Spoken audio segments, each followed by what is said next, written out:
an NCAA athlete, you are brand new, you have 4 years of eligibility on your hands just like everyone else, and you're thinking about taking a redshirt year. This means that you're not playing at all this season, you're not going to be competing in any games. You want to know what this means for you and what to do in this situation. I almost forgot to introduce myself. My name is Taylor Tracy. I am a former Division I volleyball player from the University of North Carolina at Chapel Hill and also retired professional athlete. This is my channel, the Virago Project. It is here to help female athletes balance sport with life. But today we're talking about redshirting, and this applies to all athletes. So stick around if you're interested in learning more about this topic. Every NCAA athlete is given 4 years of eligibility to play the sport that they want to at the school of their choice. The moment that you play in a game, the NCAA will recognize you as an active member on your team's roster, and your eligibility clock will start to run. So one way to preserve a year of your eligibility is by redshirting. And this basically means that you are training with your team, still doing all of the normal things, working out, practicing, all of that, but you are not playing on game day. Therefore, the NCAA does not count that season against you. You are not considered an active member on your team's roster, and you can hold on to that year of eligibility. Honestly, there are so many reasons why someone would get redshirted. I was redshirted for a very common reason, and that was for developmental purposes. My coaches wanted me to adjust to student athlete life on campus. They wanted me to get a lot stronger and some more meat on my bones. Maybe you're getting redshirted for something different. I've seen people get redshirted because they are injured and maybe they tore their ACL or something like that. Other reasons is that maybe someone is sick and they just can't compete. They need to heal their body and feel better during that season. Maybe you are expecting to have a child and you need to take some time to take care of your family. There have also been family emergency situations where someone needed to take a redshirt year so that they can support their family in the way that they need to. There are literally so many different reasons. They're all valid. I think it's great whenever someone can redshirt. It really is just a way to protect that athlete from whatever circumstance or challenges that they're facing during that year that's prohibiting them from really giving 100% to the team. And that just brings me right to my next topic. There is a right way and a wrong way to look at redshirting.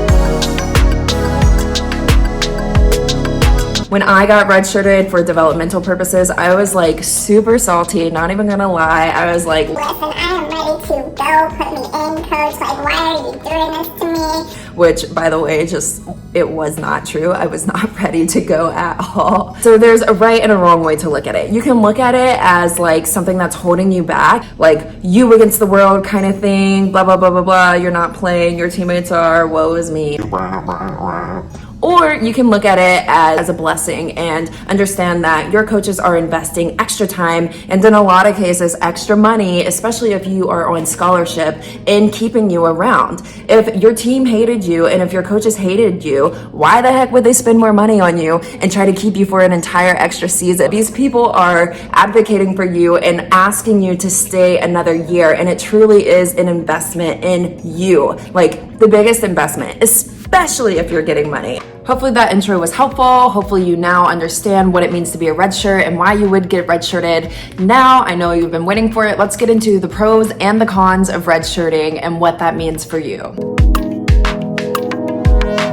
So the very first con that comes to mind when I was redshirting was the fact that my team was traveling during the regular season without me, and it just is a bummer. You want to be with your team, you want to go and experience the same thing that they are experiencing. I really want you to understand why your team is leaving you behind while they're traveling in season. I know it can feel isolating and kind of feel like you're just pushed to the side, but this is why you need to understand what is going on behind the scenes. So believe it or not, your team has a budget, and sending a single student athlete to an in-conference away game can cost upward of $2,000, maybe even more.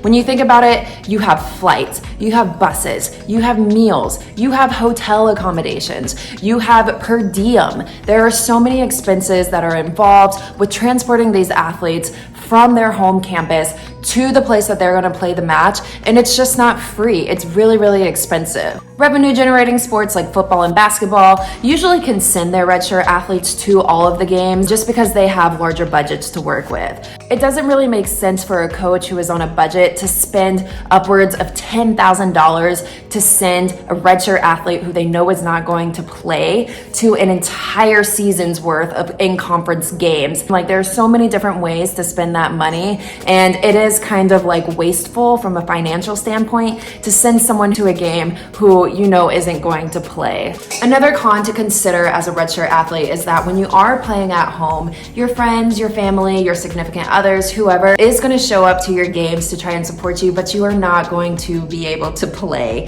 So they're not going to get the opportunity to see you compete in a match, which can be really, really humbling. Also, everyone gets to warm up for these games. Even if you're a redshirt, you're still going to dress out. So like, go hard in your warm-ups and call your family and friends and be like, hey, like, obviously I'm redshirting, I'm not going to play in this game, but come to my warm-up because I'm about to ball out in this warm-up. Another con is your team will be traveling together without you, and it is like team bonding. Like, they're going to come back on Monday after traveling, and they're going to have all of these stories and all of these inside jokes, and it's going to be like, and you're not going to be able to contribute much to those stories, and it is kind of sad and it can feel a little bit isolating. But honestly, you have like Monday through Thursday until they leave again to just like connect and bond with them. And to mitigate this, try to text your teammates while they're on the road, keep up with your coaches, send photos, like ask them like, hey, what's going on? You can FaceTime them when they are at their hotels in between like practices and games and stuff. Another con is just the fact that it is a digital world. Your team probably has graphic designers working for them, probably has social media managers, and there are going to be cool graphics for the girls who are playing and who are active members of the roster. There are going to be shout outs on social media, Instagram, Twitter, TikTok, whatever, you name it, and you're not really going to be much a part of that when you are redshirting, just because you aren't playing and there's just not a lot of like attraction to your name. And I think that, one, just ignore it. You shouldn't even be bothered by it, but I can definitely see like kids these days really letting that get to them. It just should not be getting to you, but I can see how it could. So that just needs to be said, and that is something that you should expect.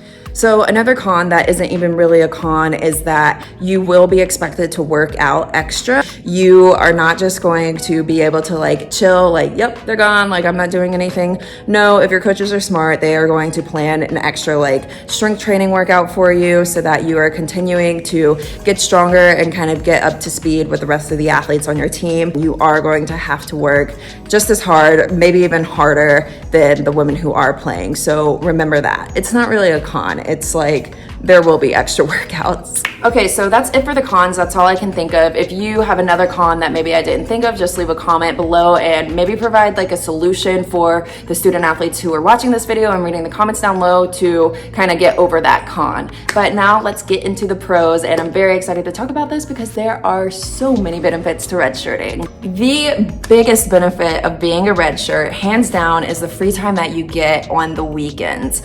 While your team is traveling from Thursday mid-morning until Sunday night, you are able to really get the full college experience. And this is something that not a lot of student athletes get the chance to do. Get involved on campus, go to different games, make new friends, non-athletes and athletes, and really take advantage of this cool experience that you have ahead of you. Another pro is that there is absolutely no pressure on you to perform in game day situations, and that takes a massive load off of your shoulders. You have no idea the performance anxiety and how stressful it can be to be a student athlete, managing your time, also trying to live up to your coaches and your teammates' expectations. And this is something that you simply don't have to worry about this year. So you can really focus on becoming a better student, becoming a better athlete, getting stronger, training hard, having a college life, but without any pressure at all. Like, that is just the best gift ever. Another thing to consider is the fact that you now have this 5th year, this extra season to look forward to. You can harness this 5th year to help you play the professional version of your sport after you graduate. You can use the 5th year to take it easy and get some internships and really set yourself up for your career after college. Or you can plan to graduate in the normal 4 years and talk to your coaches and your academic advisors about whether or not you should start a master's program in your 5th year. Sometimes your athletic department will even pay for you to start that master's program just so they can keep you around. Another option would be to transfer in your 5th year and see if you can start a master's program somewhere else and ask that team if they have any scholarships available to help fund your master's program. Okay, so we're done with the pros and the cons. Let's move on to the do's and the don'ts. This is the last little bit. We're almost there. Stick through it. I don't want you to get in trouble, and I want you to make the most of your redshirt year. So let's get through this next part. Do number 1, you should be thinking about your future. So use this free time that you have to sit down with your thoughts and really sort of cast a vision for yourself. Do you want to play professionally? Do you want to get a master's degree? Do you want to find some internships before you leave school? These are things that you should be thinking about now and planning for in the future. You definitely should not be spending all of your free time on the weekends going out and partying. It's not a good look. You coming into weights on a Monday morning with a second day hangover from whatever you were doing over the weekend while your teammates were traveling and playing games and busting their butt. Like, it doesn't send a good message to your teammates. It doesn't send a good message to your coaches. And I think you just should really be mindful about what you're doing with your weekends and how you're spending that time. With that said, I did have my days of fun in college, and I do think that there is a way to strike a healthy balance between work and play. So you know what's right for you. You know when you're going overboard or pushing the edge. So again, just be mindful, do the right thing. That's it. Performance anxiety, body image issues, mental health issues, athletic identity. These are all common issues that student athletes and athletes beyond deal with. And right now, because you have all of this extra time on your hands, I think that you should be educating yourself on these topics and figuring out how you are going to manage those issues when they finally arrive at your door. And I'm telling you, when you begin to play again, you start having to deal with a crazy schedule and life happens altogether, you will inevitably face some adversity, and you want to be prepared for that. Make sure you're hanging out with people who fuel you and give you life.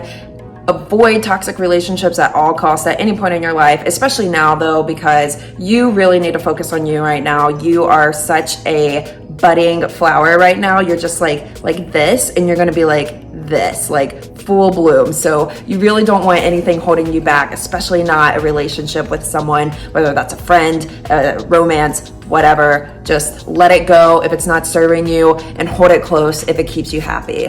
Get involved on campus. Talk to the athletic administrators in your athletic department. You can job shadow people with this free time. There are event planners, there are athletic trainers, there are athletic directors. I mean, there are just so many people at your school who can just give you a lot of knowledge and share a lot of wisdom just in life, and can also help you professionally in the future. So make sure that you are networking with these people and getting to know them. And just remember that, like, everyone who is at this university and is working for student athletes on campus are going to be in your corner for the rest of your life. So you really want to make the most of these relationships, because you have no idea how it's going to help you later on. Don't just spend your weekends wasting away on like Netflixing and chilling. That is honestly like one of my pet peeves. I think that there are some weekends when that's appropriate. Maybe the weather's bad. Maybe you are just like in some kind of mood and you just need to like just relax, whatever. Good time to practice self-care, but make sure that you're not just like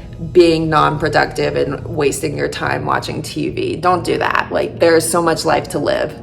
Go to different games on campus, make friends with other athletes, make friends with non-athletes, join a club, totally embrace all that your university can provide for you, and just embrace student life. This is really the only time in your life that you'll be able to be around so many like-minded people. So really take advantage of that and just enjoy the ride. I'm pretty sure I already mentioned this, but make sure that you are keeping in contact with your coaches and your teammates, keeping up with the game scores, just so that you can convey to them that you really do care and that you miss them, and that you are very, very eager to get on with this team when you finally can play.